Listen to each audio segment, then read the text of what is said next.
Ya başında ya al dedik.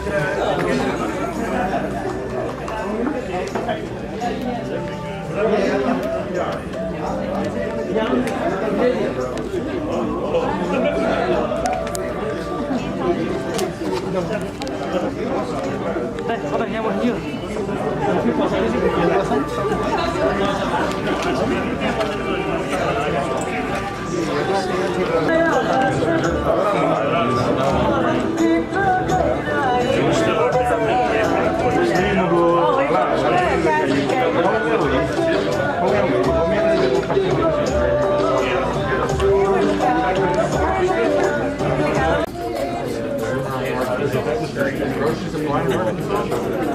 Yes, I did have email friends about it. We were related with any brand.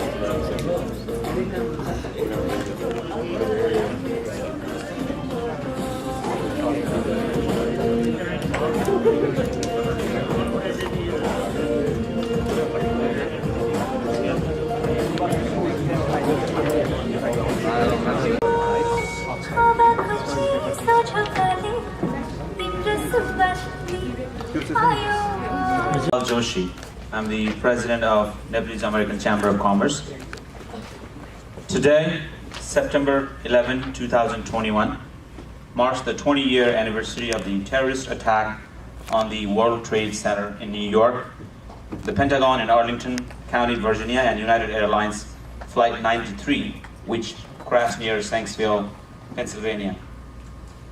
September 11 is now known as a Patriot Day. It is the day of remembrance for 2,900. Please stand now for a moment of silence in honor of the innocent lives lost in 9/11, 2001.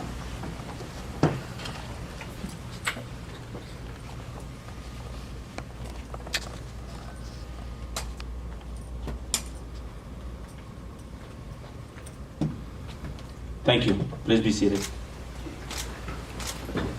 9/11, informative environment for you all to have a place to start.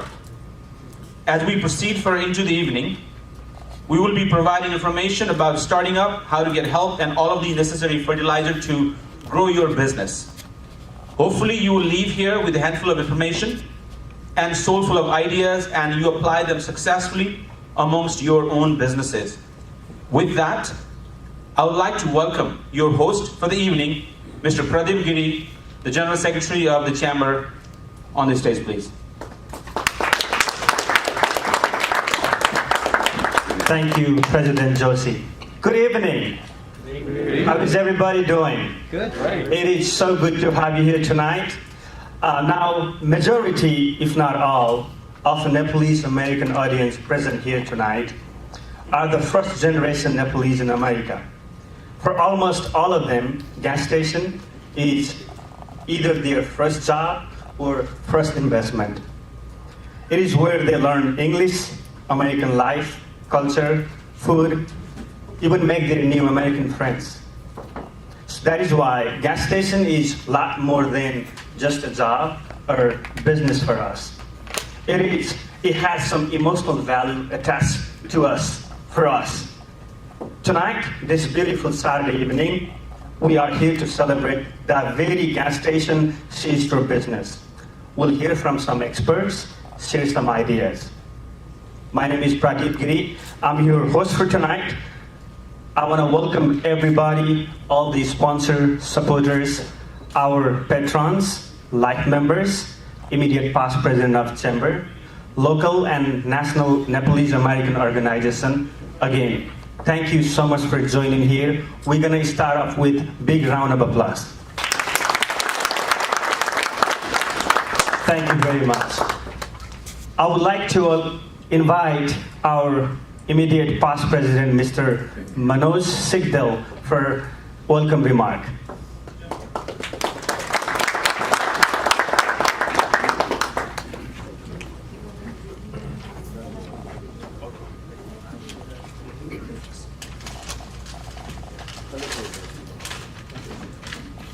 Good evening. Thank you, Pradeep. Respected Nepalese American Chamber of Commerce patrons, life members, entire executive committee members, the representative of various organizations, volunteers, and all of our great speakers, and our dear sponsors, thank you so much for being here in this beautiful evening. On the behalf of Nepalese American Chamber of Commerce Executive Body, I would like to offer you a heartfelt welcome once again. This program is intended to bring the established business owners and those who are aspiring to be a business owners and share their fruitful journey in the experience that they have gathered together. So I would like to wish you all the best on all your future endeavors and sincerely hope that your participation today will bring a lot of thought-provoking ideas for anything that you want to cultivate in your future journey. Once again, thank you so much for being here. Enjoy the program ahead. Thank you. Leader in the distribution, marketing, trading, and operation of fuel and renewable energy products in the United States. Chris will shed some lights on site appearances and strategies to maintain and increase customer counts in gas station business. Chris, so great to have you.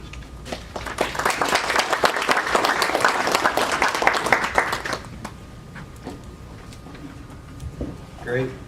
Thank you guys. I'm very honored to be here. This is actually my second time presenting at the Nepali Chamber of Commerce.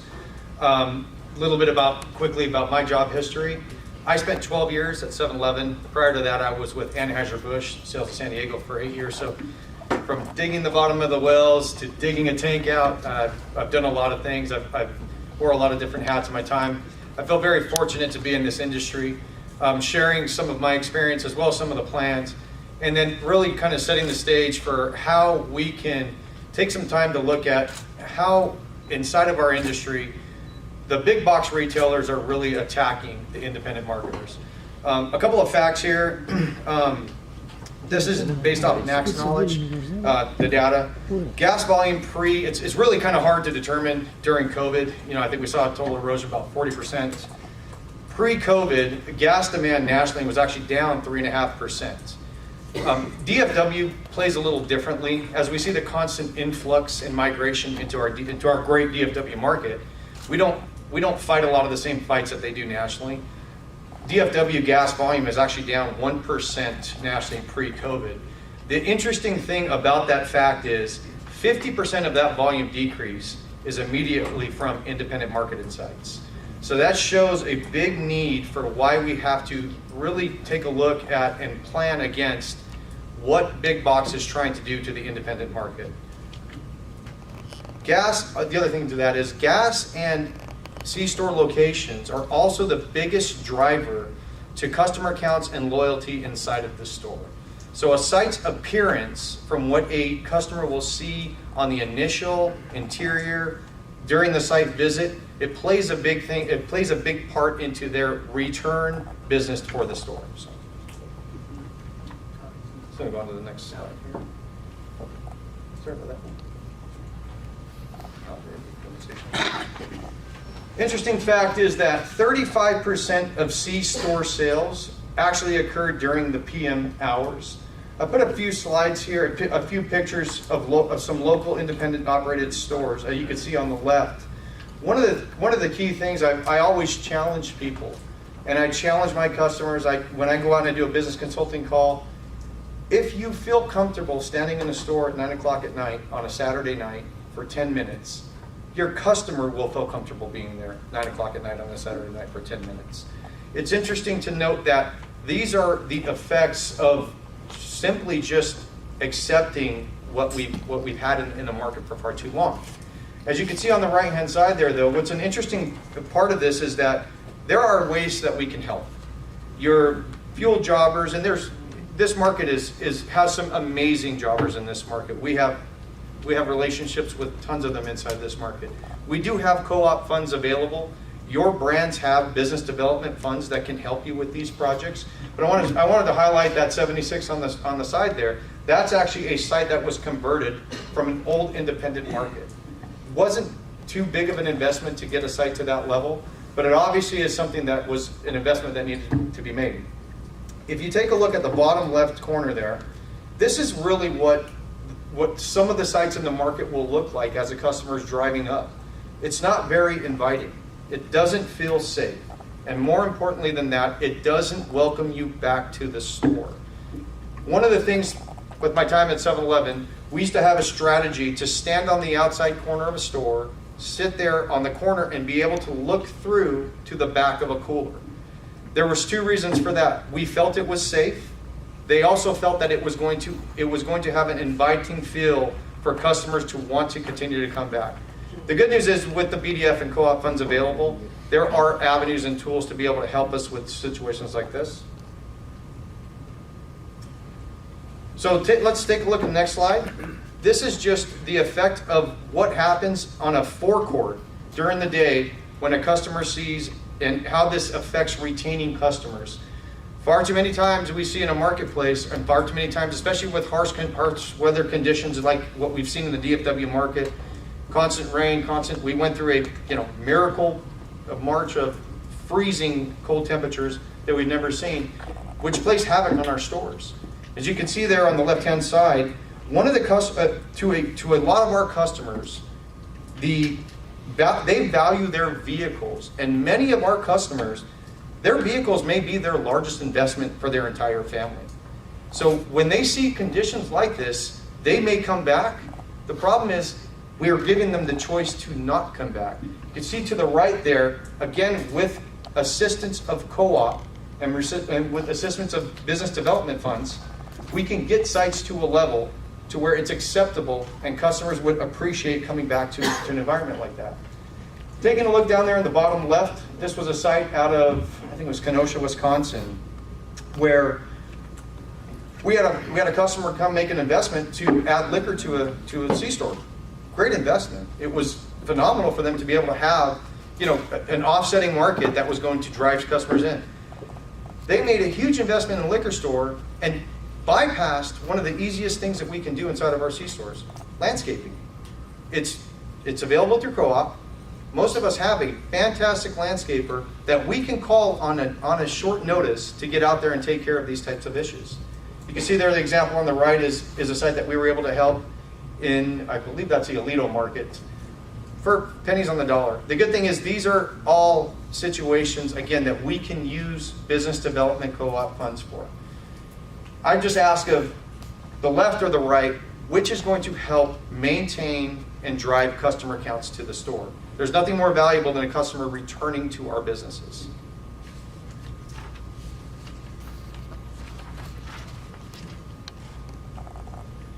Next one here. This is actually just a key one of the key points that I wanted to talk about, and that was C-store appearance and merchandising, assortment, and services. We're going to have IBC up here earlier to be able to talk to you about some of the tools that they have towards this. I think far too many times it boils down to what do we accept versus what do our customers expect. If you can see on the left-hand side there, where empty shelves, bad lighting, interior, unsafe looking C-stores, where your competitors are focused. They have entire departments that work endlessly and tirelessly to go through product assortment, to ensure product assortment is right and tight. They have lighting in the interior of their stores that they maintain on a quarterly basis. It's nothing that we cannot do. We have the tools to do it. We have the funds to do it. We just need to take it upon ourselves to really challenge ourselves to bring sites to a level acceptable and make sure that when they get there, they are maintained there, and that we use good customer service to keep our most valuable asset coming back to us, which is our customers. Example on the left-hand side there, far too many times we accept it. We accept that our sales associates would take the time to sit there and play on their phone all day long instead of walking around, front-facing, helping, greeting, taking a customer to a different section of the store that you guys may have just spent time re-merchandising. The big box competitors, they thrive on this. This is where they spend numerous hours on a weekly basis training sales associates on customer service, ensuring that customers have a sense of wanting to come back to those stores. We have some great locations and some fantastic sites in our independent markets. I think that wholeheartedly what we should do in our community is make sure that we're taking a look at them daily and ensuring that our standards are held high so that our customers will continue to drive that home with us. And let's stop letting these big box take our business. It is nothing that we can't do with a good plan, a little effort, and with the cooperation of whether myself, your existing jobber, ask them the question. I heard about this. How do I get help with this? And if you guys have any questions regarding it, I can help you, put you, send you in the right direction as well, if there's anything that we could do for that. Besides that, I wanted to, again, say thank you. I'm going to make this very brief. I want to say thank you, and I want to make sure that everybody understands that the big box is hungry. They continue to open sites at a rapid pace, and it's eroding our volumes. They're focused on taking our business, and we need to make sure that we have good plans in place to protect that. Thank you very much. States, including Texas to Arkansas to California, Texas, and they are also licensed to operate in Oklahoma. They specialize in gas station, convenience stores, motel, and other retail businesses. National One Energy, you were #1 independent Texas energy advisor. We also have LMS POS came back and support us again in our second gas station seminar. Mr. Ranjan is all the way from Boston here. I would like to appreciate you making the time and coming to do the presentation here tonight. Thank you, Mr. Ranjan and team.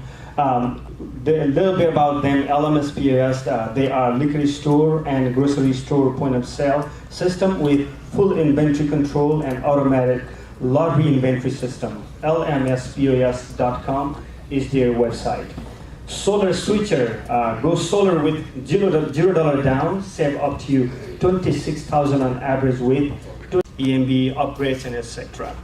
Thank you, our supporters. You see Mr. Ezra Sake taking your beautiful photos, and by the way, we're gonna upload those in our website. Talking about our website, we just remodeled or upgraded our website, and Mr. Ramesh Himire, he has his IT company working tirelessly to make our website look beautiful. So do remember to check it out. Within a couple of days or so, we're gonna have beautiful photos. If you wanna download your photos and upload it on Facebook, Twitter, whatever you do check out our website. Thank you as well for supporting this event. Thank you Curry Leaf Restaurant for delicious snacks and dinner tonight. By the way, we're gonna have dinner at 8:30, so stay with us. Thank you, My Elite Event, for a beautiful decoration and helping us execute this event beautifully. Thank you so much. Now, up next, I want to invite Team Reputed Brokerage. Mr. Rajesh Bhatia, he had to cancel here. He's supposed to be presenting here tonight, but some family urgency happened, so he's not here, but his team is all prepared and ready to go. A little bit about them.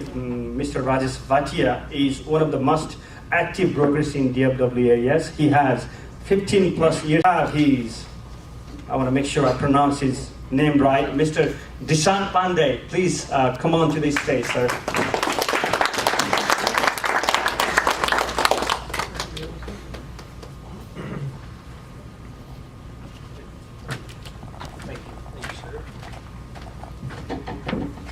Good evening and welcome everyone. First and foremost, I would like to thank Nepali's Chamber of Commerce for inviting us and giving this opportunity, and so we could actually organize this event and network. First, I would like to introduction my team right here. We have Leila Charnania. She actually needs no introduction in gas stations. As I know in Nepali community, she is very well known. A little bit about that, actually, I used to do a lot of cold calls, and I would call a lot of gas station owners, and first thing they would actually mention would be her name. Oh, we've already talked with her, you know, so she definitely needs no introduction. Next to her, we have Priya Sharma. She is actually in both residential and commercial side of it. She's our super and very active agent. Then we have Praveen Noni. He is going back to Rajesh Bhatia, as Mr. Pradeep actually explained. He actually needs no introduction, right? He's been in business for a very long time. That is actually his best friend, going back to Delhi. Right now, so we were going to talk about gas station. That was his first question he actually mentioned. He said, make sure we cover why gas station, right? Gas station, as in real estate, we talk about cash flow. In gas station, I do know there's one thing that you have a tremendous amount of cash flow. You can create cash flows. You can have cash flows outside of the store. You can have multiple vendors that a lot of competitors are not doing. You can actually do that and create cash flow. As far as goes with gas stations, our team actually does a lot more into investing in multifamily and also shopping malls as well. So if any of you guys are ever wanting to chat with any of our team members and get to know about what is outside of gas station and how you can actually communicate with the local business owners here and around DFW, we're actually also doing, we're going expanding around, Oklahoma, as he mentioned. We also have different licenses in different cities, actually. We're actually going into Arkansas and Louisiana. We are currently already holding license in North Carolina as well as Oklahoma.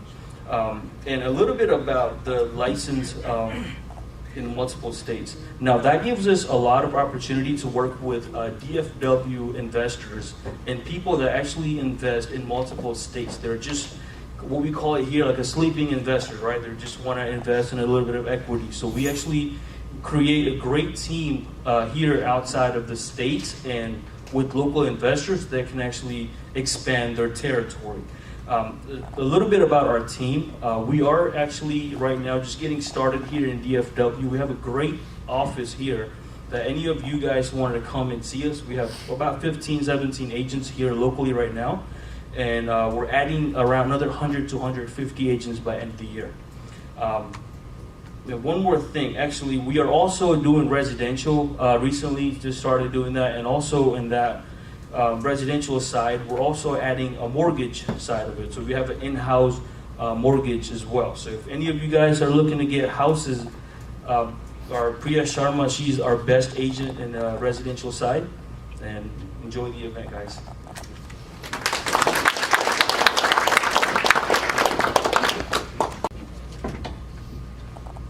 Good evening, ladies and gentlemen. My name is Hoyt Franklin, and many of you I do know. I've called on you and called on you several times.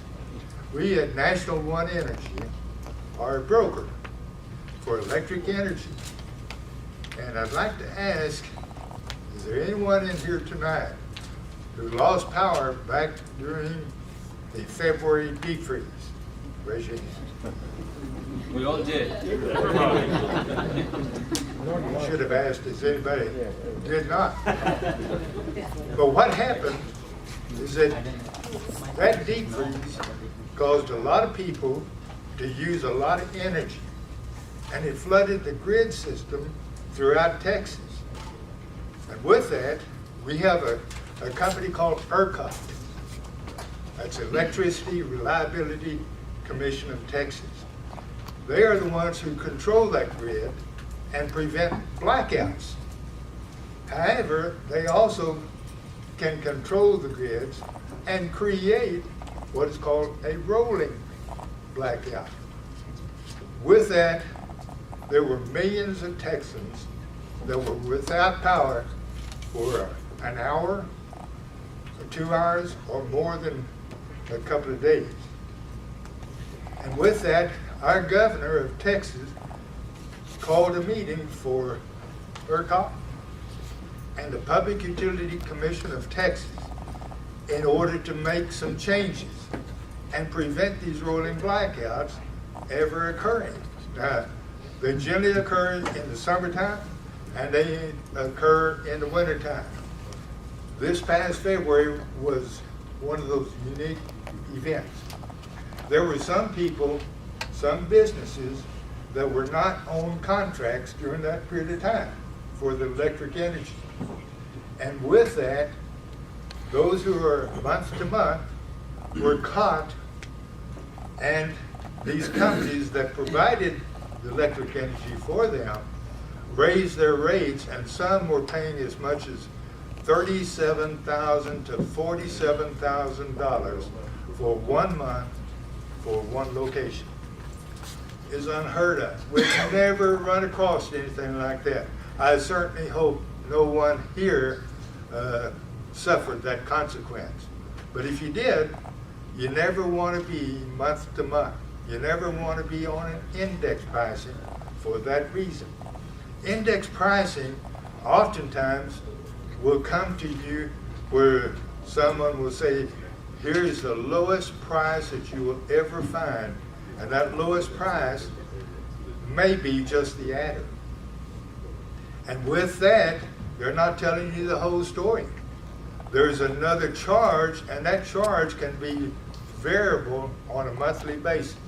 So when there is an exceptional demand, all of a sudden you get these huge bills.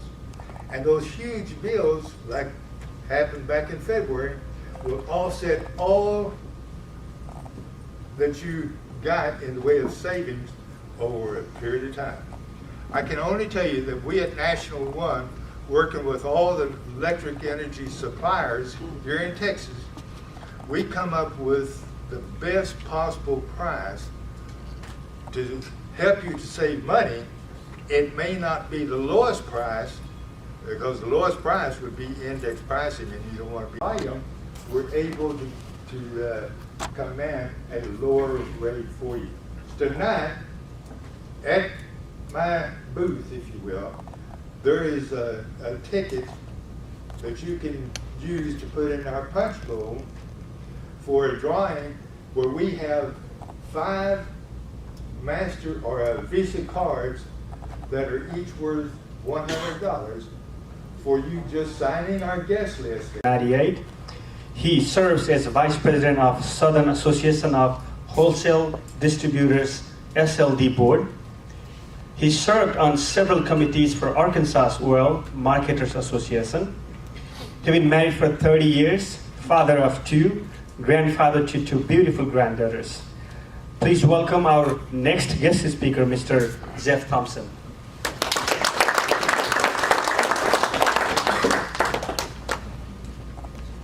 Thank you. Namaste. Namaste. Thank y'all very much for having me. And y'all didn't hear it, but he whispered, Jeff, stay on 5 minutes, 5 minutes. I'll do my best, Pradeep. So, real quick story.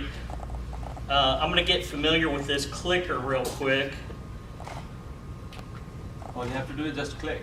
Just click. That's right. Okay, I don't know how to click. There we go.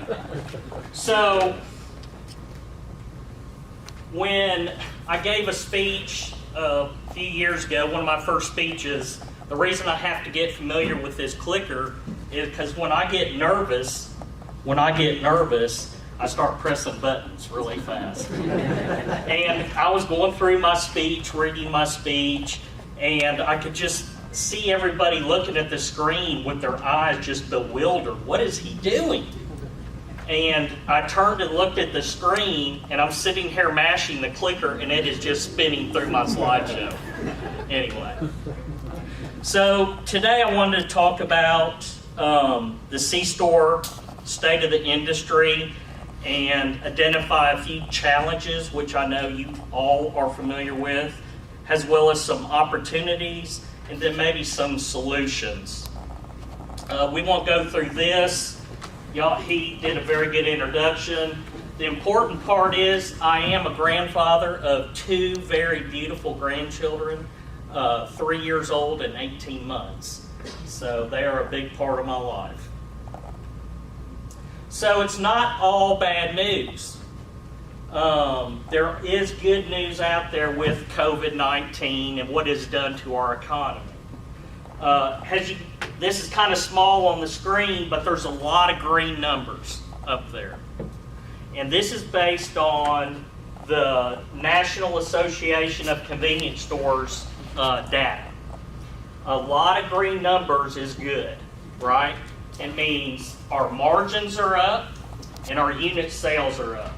There's one area that's down, which is cigarettes.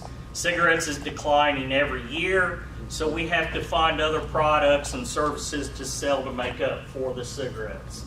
But the important part is business is up and people are spending money. The challenges.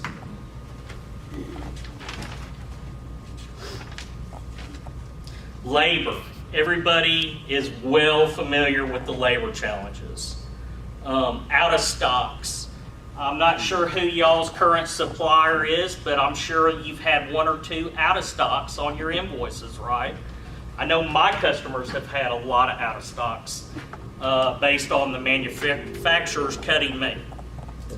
Then another big challenge that's coming is the cost of product.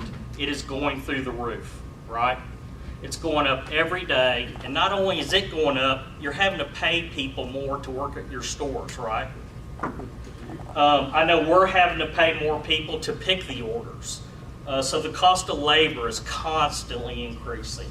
So those are just 3 of the challenges. Even though we are getting through COVID, we still have these 3 challenges to deal with. So the opportunities to that.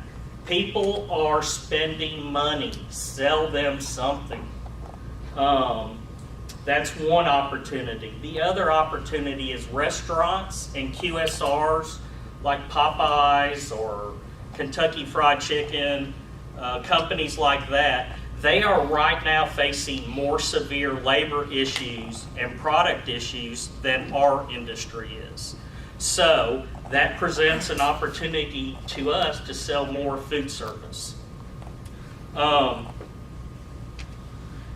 Consumers right now are accustomed to the prices going up, so don't be afraid to raise your prices. Walmart, every time you walk in Walmart, chicken is going up every week, right? So don't be afraid to raise your prices. Customers are looking for new opportunities of obtaining their product besides just walking in and buying it. They want to be able to go through a drive-through or a curbside service or even a delivery service. Especially in like the Dallas area, there's several delivery services available that can help you sell your product to consumers.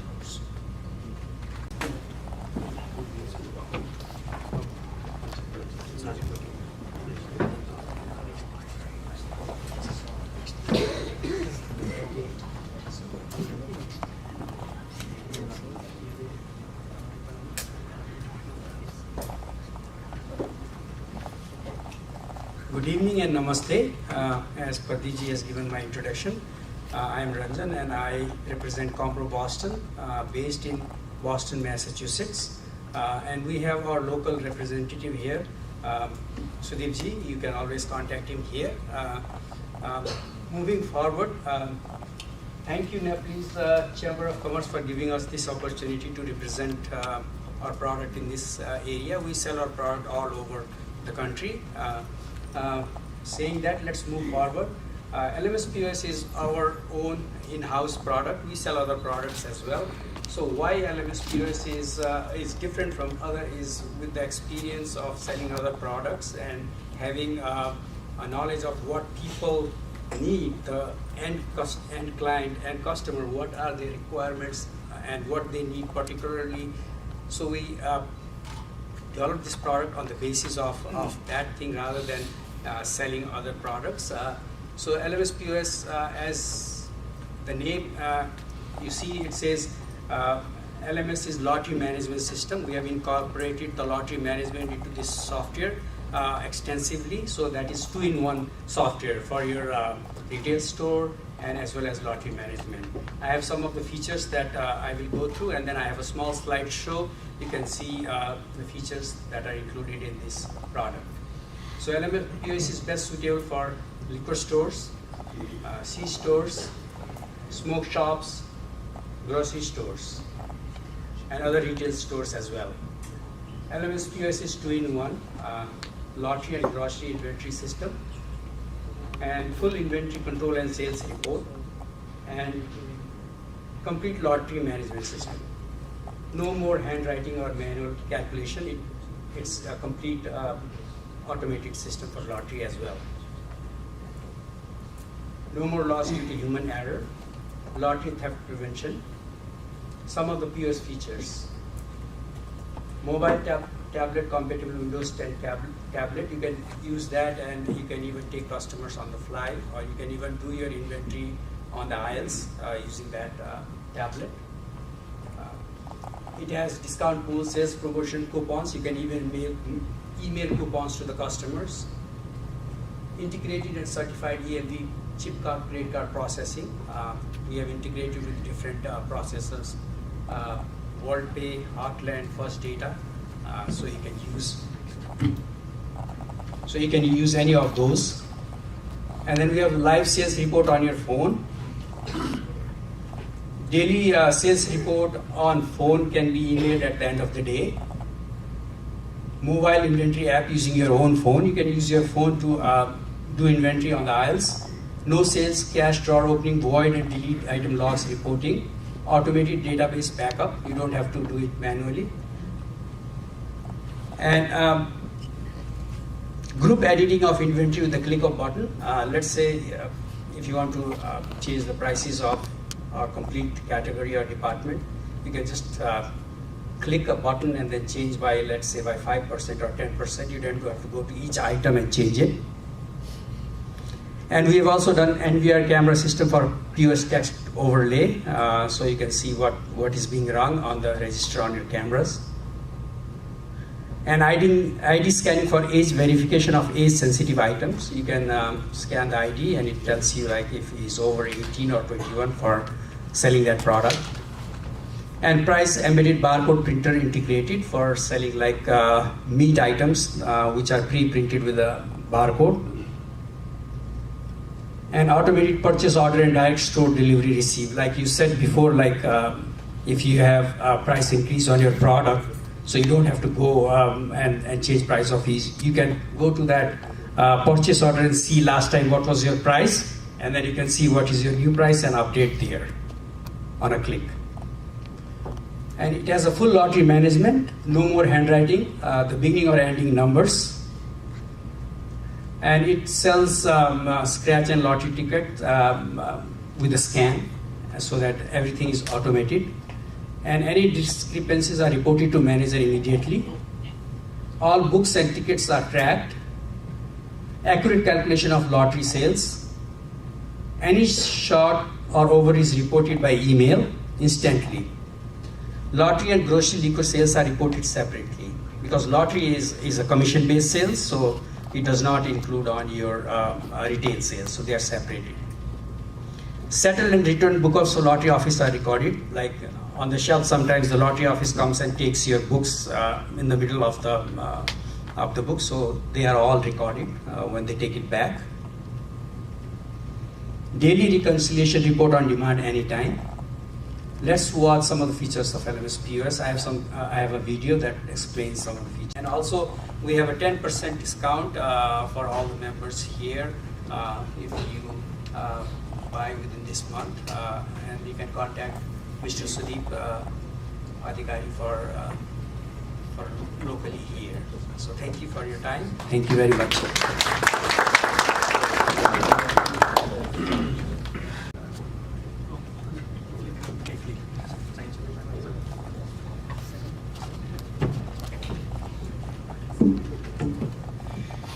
Good evening.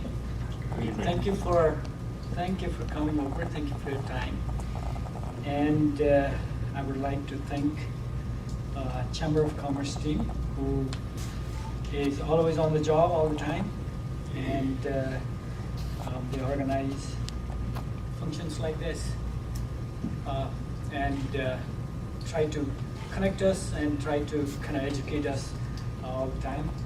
So my subject area is inventory control and management in convenience retail store. And this is kind of disclaimer that this is not a representation of the company. Before I go to the inventory control, I just wanted to give you the overall what is happening in the macroeconomic level in the economy, right? So even before pandemic, gas station or convenience store business is cyclical. You can see that. This is the cycle, 4 or 5 year cycle that sales goes up, comes down, goes up, comes down, and that's how it. Yeah, that's what we deal with every day in this industry, right? And this is kind of interesting. I brought it out from IRI data. IRI, one of the IRI presentation. Does this have? Yeah. So this is the traffic that dropped because of COVID, this blue line right here, and then what havoc did it cause to our economy is this green line right here is the biggest drop was in restaurant and hospitality. And you can see this gas sales. This one is the gas sales that dropped, and you can see among this group of categories here, C-store was the flattest line of all. So, we actually did not see that much of the impact. I shouldn't say that much. We did not see as big as impact compared to other categories. Moving to the macroeconomic trends here, many of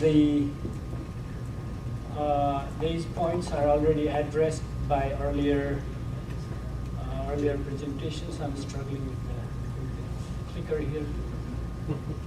And so, this is again the pandemic is kind of causing havoc in the behavior of this is behavior changing event for humankind.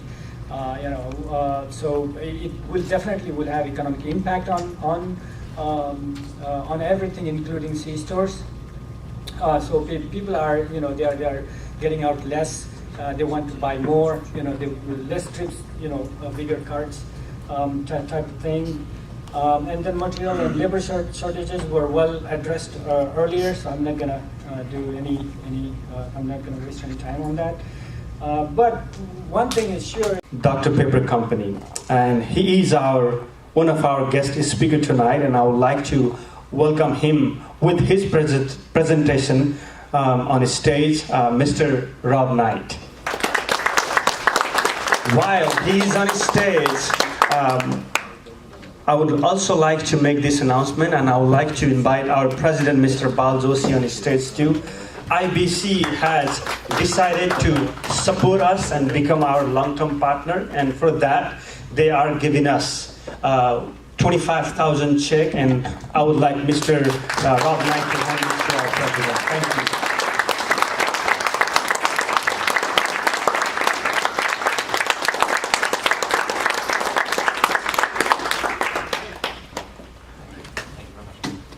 Okay.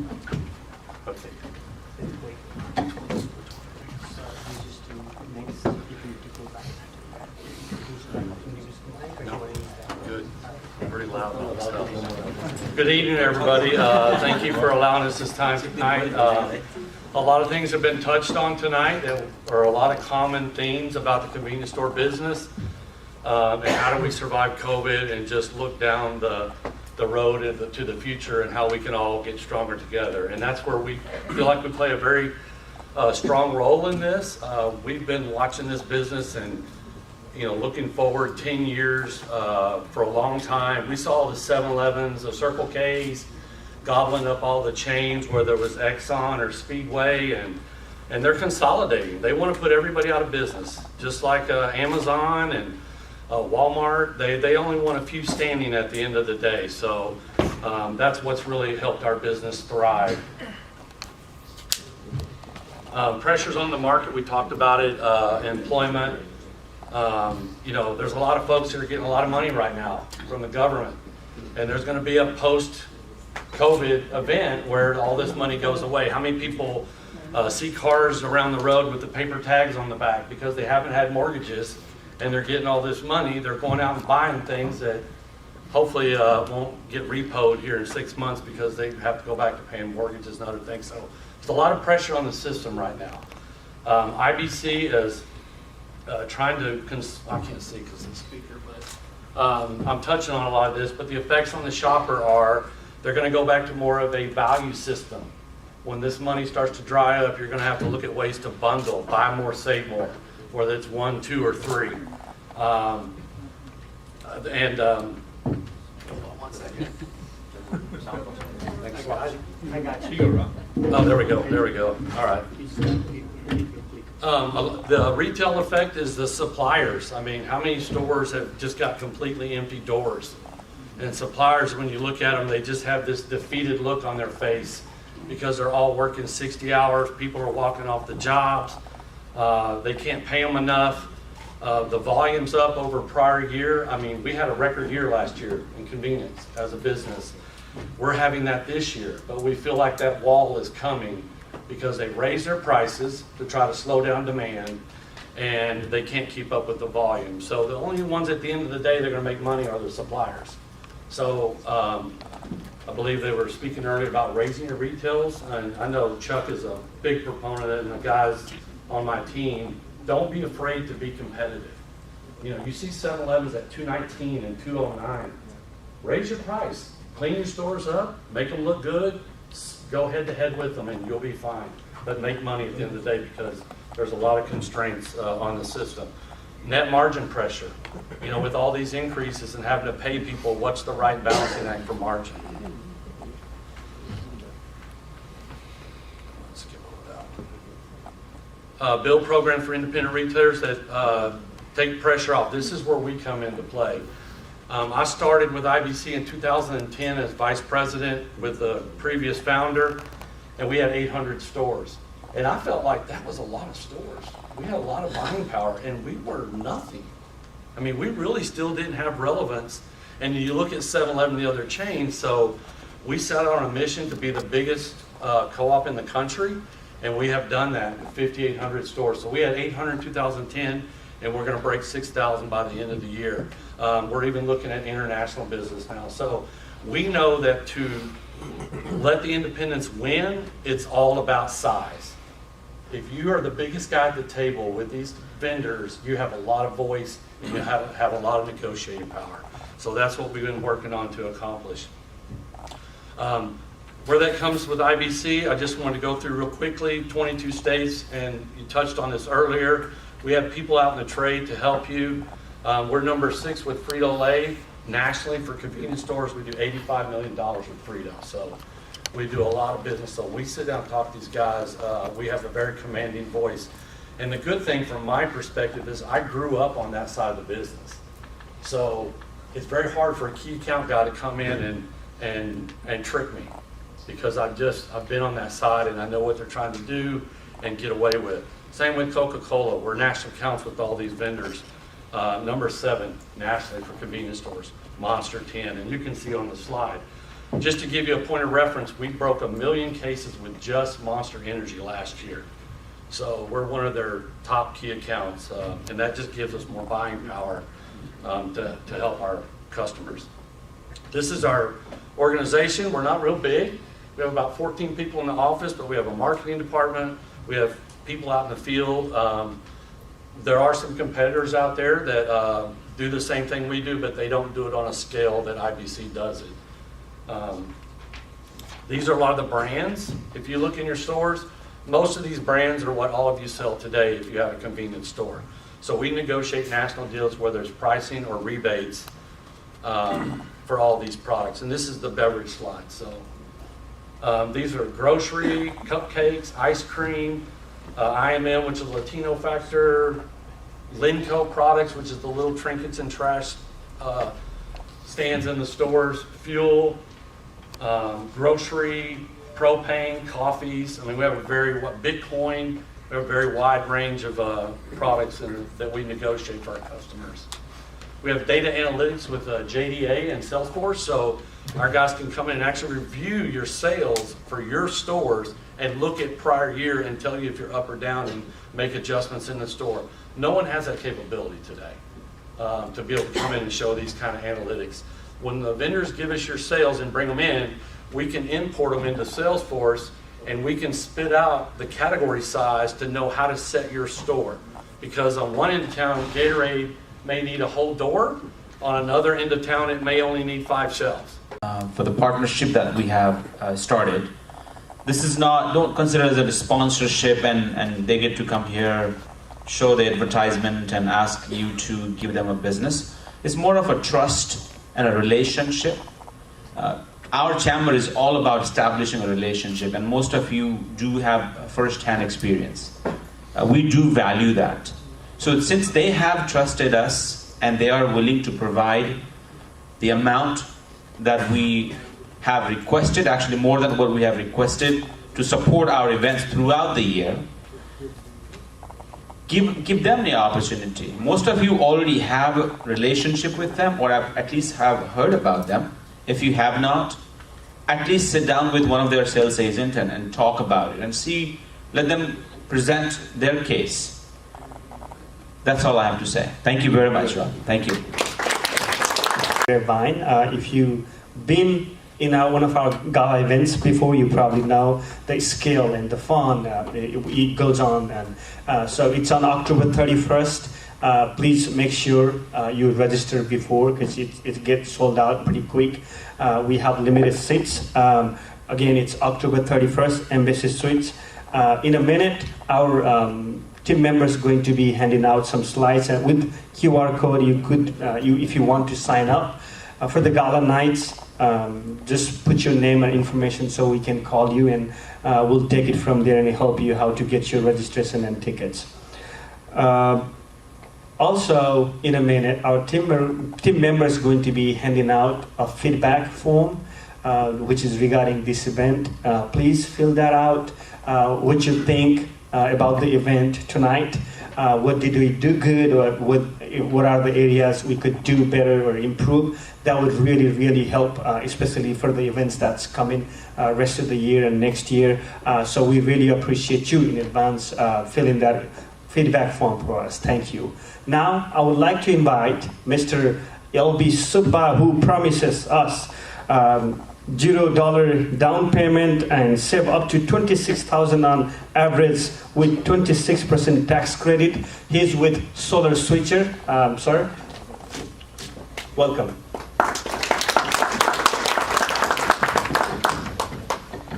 Namaste, everyone. I'm a little bit taller, so I need to adjust. My name is Alvi Subba. So with the flooding happening all over the world, with the wildfire engulfing everything, everywhere, especially in the United States, and lots of things being global warming, #1 threat to the humanity, don't you think it's time to really talk about going green? So that's what I'm going to talk about. It's not about sales, but tonight, my intention will be educating about a little bit about solar.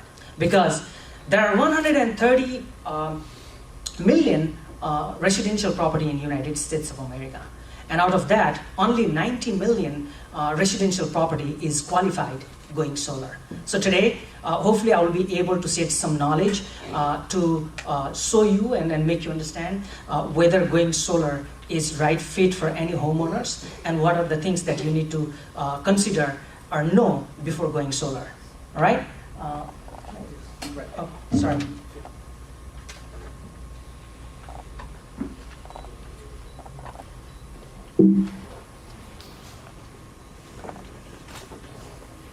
Right side. Am I not? Right side. Oh, right, sorry. You got it. All right. So let's talk about why solar, right? Now, there are lots of reasons why solar, but few of them are, maybe I'm getting too excited. A few of them is, going solar is not about adding another expenses.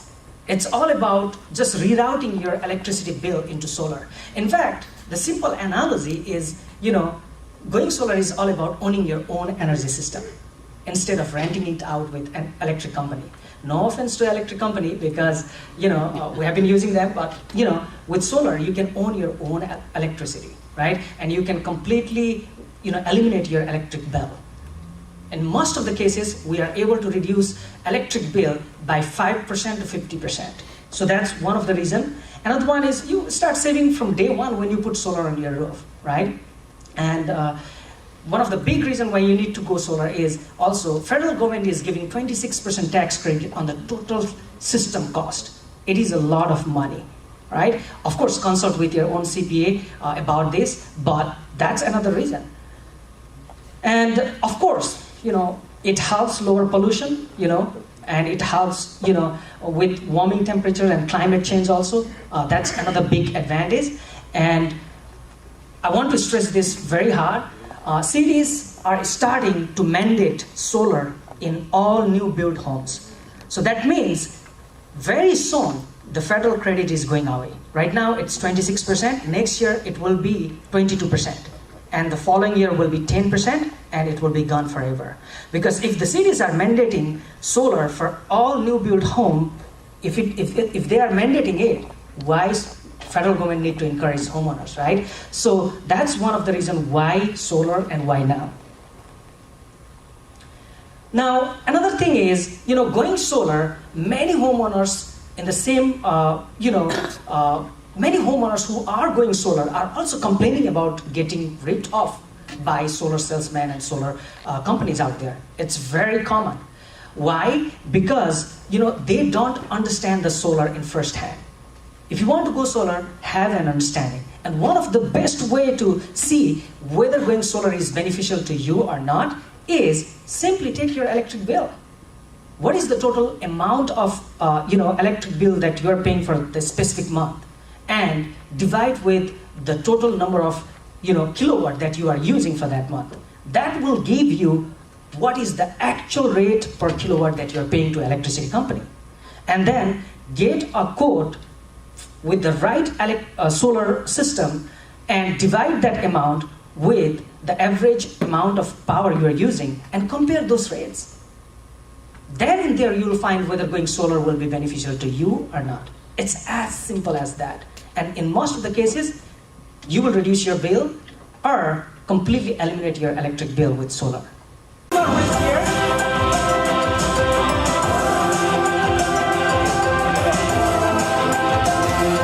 Vegas guys. Yep. And for everyone who are here, if you want to go solar with us this month and next month, we'd like to upgrade your vacation incentive to Hawaii, 5 nights Hawaii, just for going solar with us. Thank you so much for the time.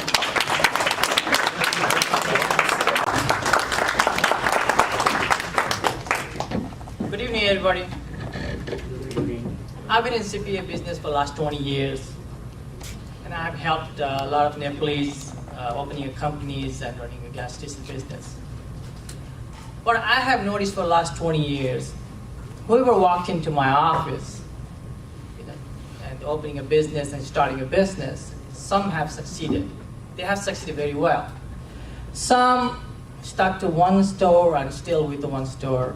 some could not succeed. So that has always intrigued me, why some of us succeed and some of us don't. Especially in our context, because most of us come with the same background, with a little financial help, one suitcase or two suitcases. Everything we made it here. So, and also none of us, I think most of them didn't even have a background on a convenience store business and back to Nepal. So what makes somebody successful? So I did some research, and based on my experience, I can tell you there are some qualities in the successful leaders, which I'm going to share you today. Okay, let me do it. The number one.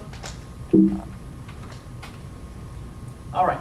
Number one quality you find in a successful leader is they are very decisive. You know, sometimes we say that running a business is taking a risk. It is not a risk. If you know you have mental clarity, what you have a plan and actions, and you follow through, then you stick to it, this is not a risk. It's called decision making right there. And if you look at it, if you look at your people you know, those who are successful, they make the decision very quickly and right on time with a clear mind. Like in my office, when they walk in, I can tell. One guy comes in, it's very energetic, like they have Red Bull. Comes in and say, hey, we need to open a company right now, and we have to get the paperwork ready for the loan. And so, have you already looked at the business? Yeah, I already looked at it. I liked it. I like the locations.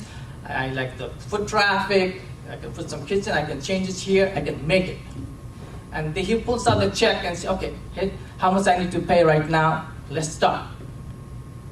And there's another kind of guy who comes in and says, you know what? I'm looking and talking to another guy to start a business, buying a business. So let's see what happens. Have you thought about the name opening company? No, but I will have to think about that too. And then say, okay, so finally we come up with a name with this husband, wife, children's abbreviation, just to get the name. And then we say, okay, so it's gonna cost you like $500-$600. Let's start doing that. And they'll say, okay, I don't have a business account. Why don't you open it for me? Then I'll pay you. Then I can tell right away who's gonna succeed, who's gonna fail. Not because he didn't pay me in front, that's why he's going to fail. The problem is he doesn't trust himself making a decision. If he doesn't even trust $500 to write a check for his own project, how is he going to succeed? So for successful people, one of the most important things you have to have is decision making. And this is important if you want a partner involved with your business. Watch it how quickly he responds to you, how quickly he makes a decision, and how quickly he comes to the check, brings the check in front of you when in the meeting. If he's not, he's just gonna drag it down and slow you down too. Number two, this is one of the unique things I have noticed in the successful people. It's something called situational awareness. These people always thinking around.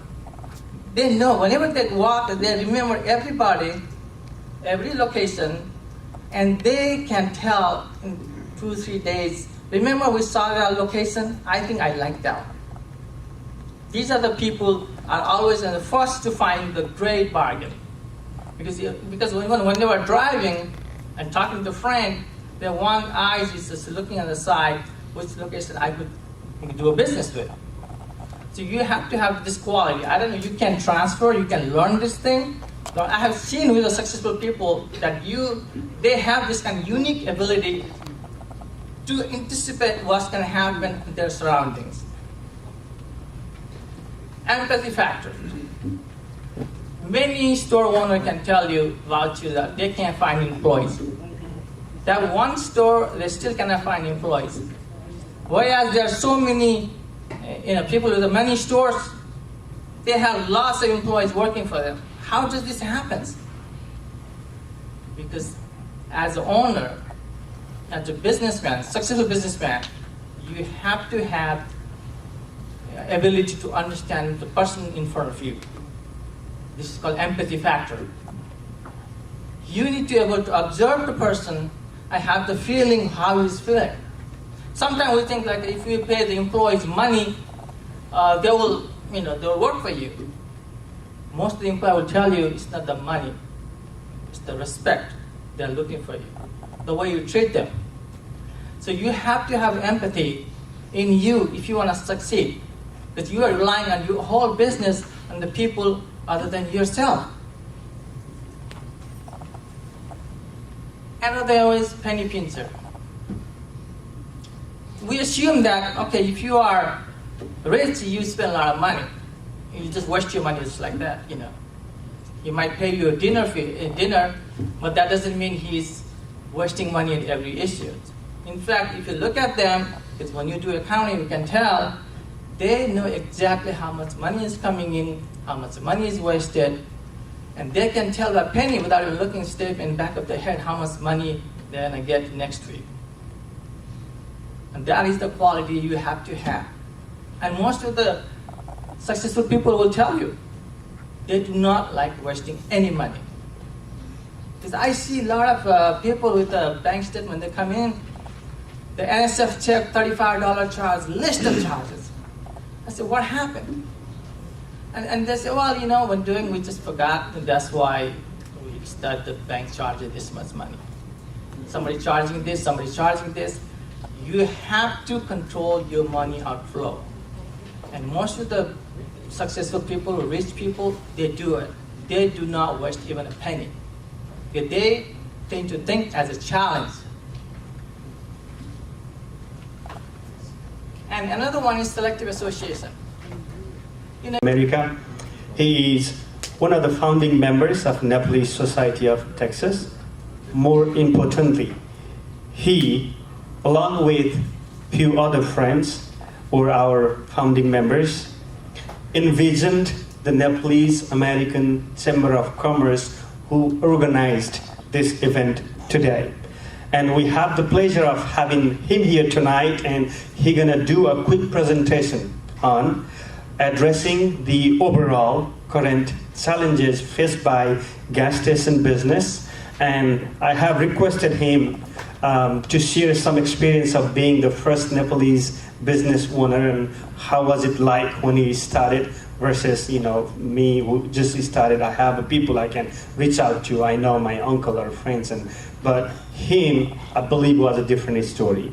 But we'll hear from him, and he is none other than Mr. Anjan Shrestha. Please welcome our next guest speaker, Mr. Anjan Shrestha.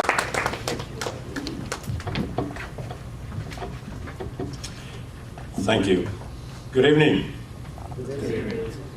Maybe we should get that some of the monsters with that million cases that we sold right now. Thank you for that good introduction. Corrections, I don't think I'm the first Nepalese gas station owner in Dallas. It sounds like I'm a Christopher Columbus. I'm not. I was given task to talk about the challenges of the present C-stores and gas stations, and I think that my previous speakers have almost summed it up. So I'll try to address that as a gas station owner that I have experience. I've been an owner of gas station for 27 years, working in gas stations for 28 years.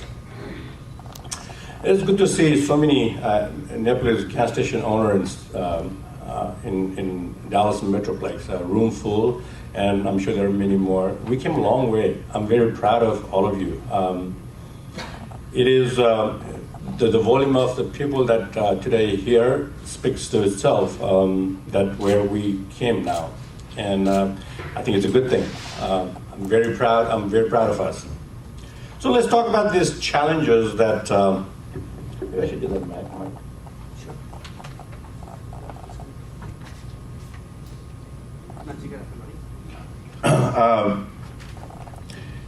I think Chris has mentioned something earlier that about the competitors. I think that the most challenges that we face right now are probably our competitors. He named few, Quick Trip, Restaurant, Circle K's, 7-Elevens, we see them everywhere. They are fierce competitors, very, very fierce. They know what they're doing it. Their stores are fully stocked, they're well lit, they have an army of people who are telling how to do business. They have a lot of research done. And us as an individual gas station owner or C-store owners do not have access of those things. So how can we compete with them? I think Jeff has mentioned that some of them is a good news. I think that most of them are good news because all of the people that we are here, including I, have somehow beat that system of their competitors. And what I mean by that is that the edge that we have against these competitors is the personal touch that we can give it to our customers. We deal with our customers every day. We can train our employees how to have good customer service. The trend has changed, my friends. What we used to see gas stations and convenience stores 20 years ago is now no longer there. There were times that, I remember some of my old gas stations that, it's all lit that Jeff, I think, has shown. We can't have that anymore because our competitors are hungry for new customers. We have to be very competitive with them. Not only in the price-wise, customer service is number one. Please do not make a mistake that the customers, we are there as a business owner. The customer are everything. If not for customers, there's no purpose for us to be there. The customers today are very demanding. They're very picky. They know what they're doing it. If you can't offer them something, somebody else will. And there are a bunch you see everywhere. Make sure that your store is fully stocked. Make sure you train your employees. Trust me, there's a right way of mopping. There is.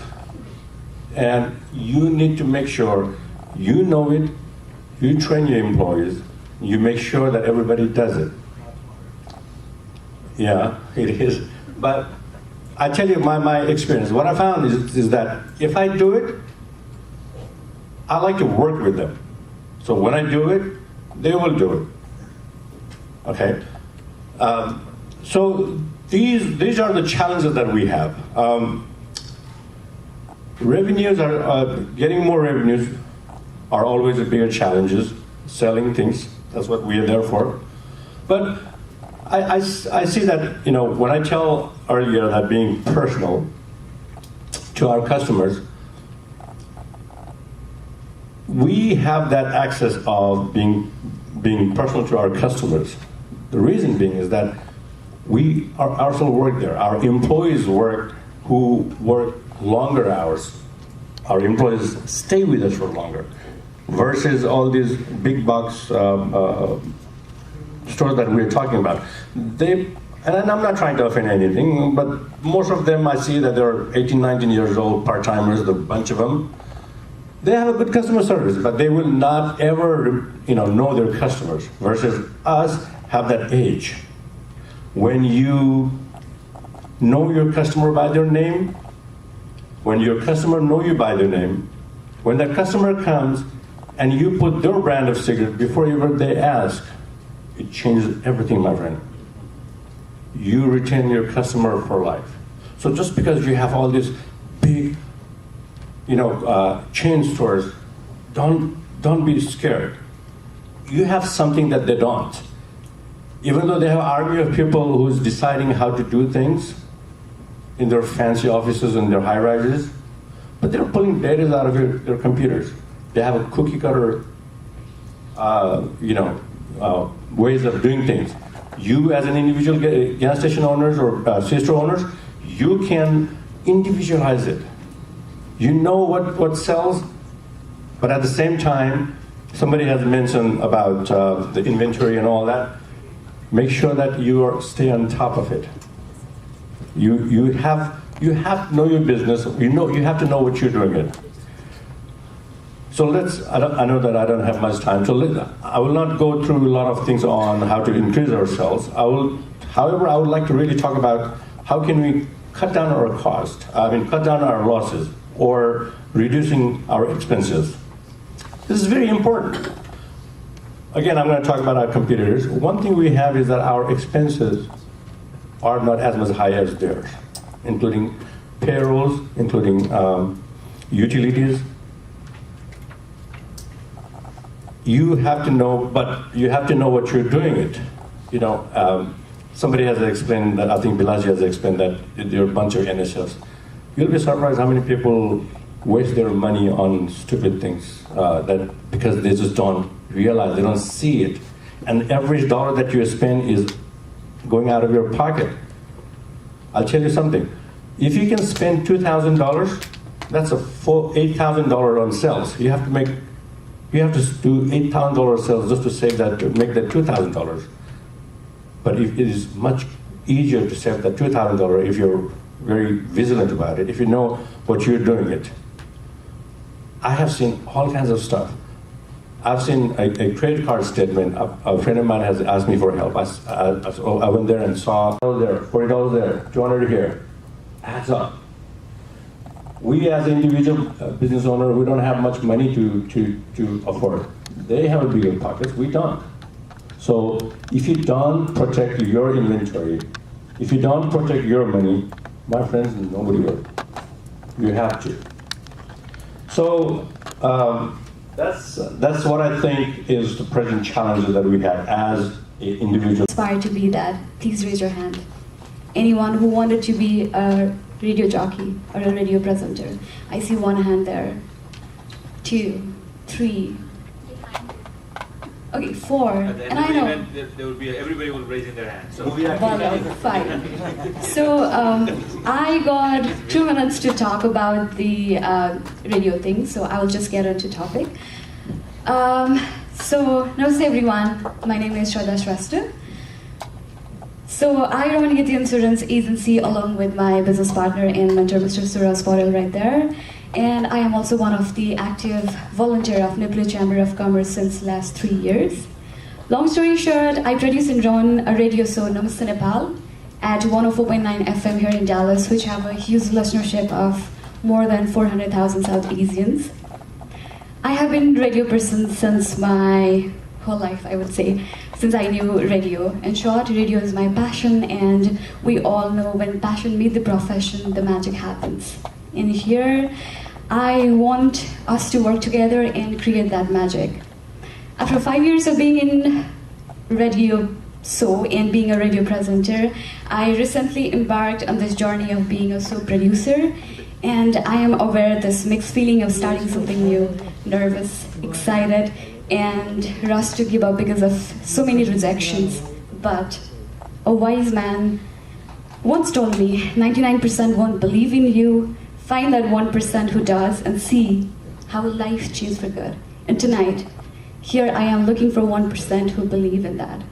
So I will be here after the event if you'd like to know how you can be part of the radio. So I'll be here to answer your question. Thank you so much. Thank you. Build your wealth. So having that compliance program and having that legal structure is very useful for you to grow your business, expand your business, add partners, acquire new businesses.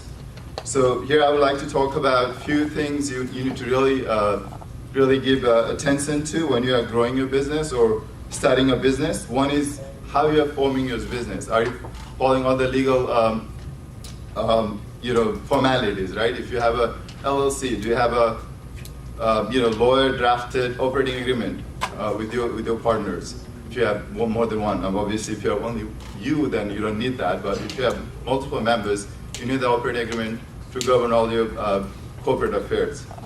And also, if you're LLC or C Corp, you need to ensure you follow all the compliance or formality to avoid that piercing corporate veil.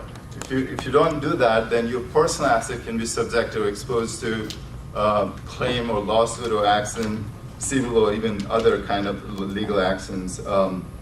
So that formality has to maintain with obviously the annual filings, business records, compliance with the local, labor laws, safety standards, and also having different sort of banking and other tax filing separate as a business, as a personal.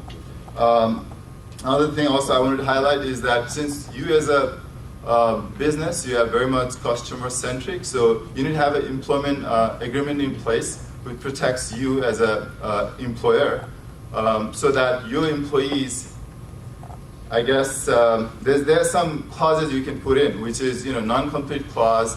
Let's say if they cannot take your business away. And also you can have other clauses which protects your interests, maybe having arbitration clause in your employment contract so that they won't sue you in the court, which will cost you a lot of money to defend at the court instead of going through arbitration. Other thing is that if you want to add investors, actually also something I do a lot, which is getting foreign investor into your business, so you can bring them as a partner. And also if they are a foreign person, they can get different visa program to come to US and bring their family. And that could be a very good incentive program to, I guess, increase your investment into enterprise. Because let's say if somebody wants to come and be a partner, you can have them, I guess, put the down payment for the property and whatnot, and you can be, I guess, the active partner. So there is that opportunity for you to look into. Other thing I wanted to talk about, there are a lot of federal law and labor laws you have to comply as a business. We don't give that much attention to, whether it is a notice, whether you are keeping enough business records, whether your payroll records, if any incident occurs, whether it's an injury or some kind of incident which has happened, you have to keep those records.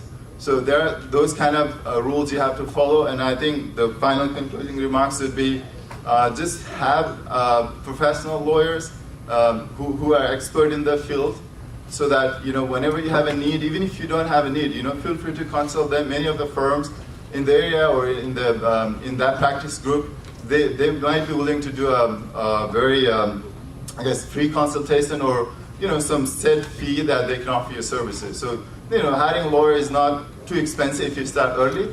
But if you have an accident or legal losses, then it becomes very expensive. So I think it's better for you to have a professional who can help you at the beginning of the your business journey. Thank you so much, and I'll be happy to take any questions. Thank you, all the sponsors, supporters, guest speakers for making this event possible tonight. Feedback forms are on your table. Please do fill that out for us. It was really help us in the future. Whatever it is, you can fill it out. If you don't want to put your name on it, that's okay. Just leave that blank. Dinner is now open. I would need all of you to take that back door and form a line, grab your dinner, and if you want to come back and sit down on your table, you are more than welcome to. If you want to go out on the living lobby area, you are more than welcome to do that as well. I want to let y'all know we are doing an exclusive event for all our life members, which is happening at Curry Leaf Restaurant in Irving on September 25th. And with that, thank you so much, all of you. I couldn't ask for any better audience tonight. Thank you so much. I'm your host, Pradeep Giri, signing off, and see you on next event. Thank you so much.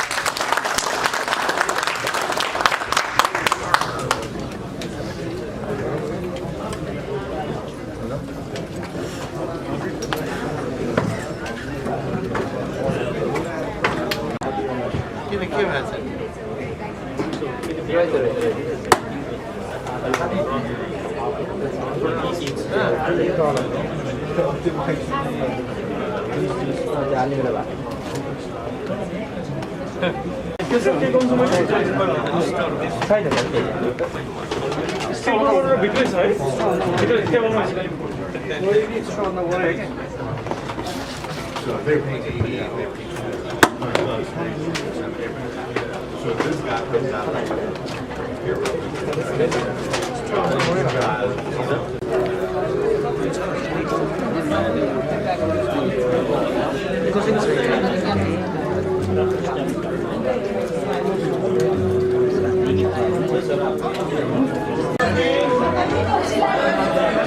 Hi, could I just give you my card?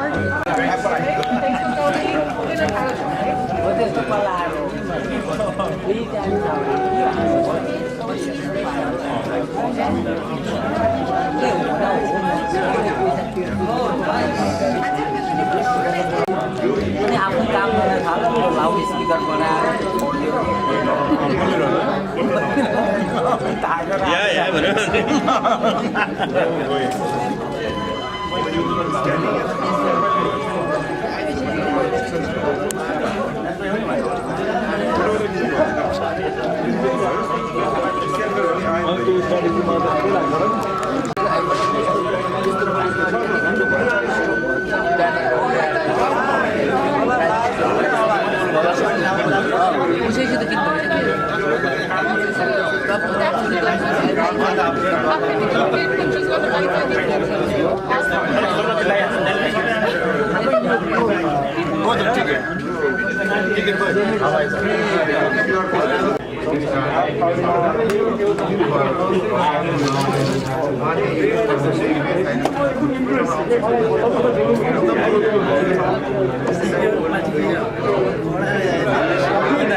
I can't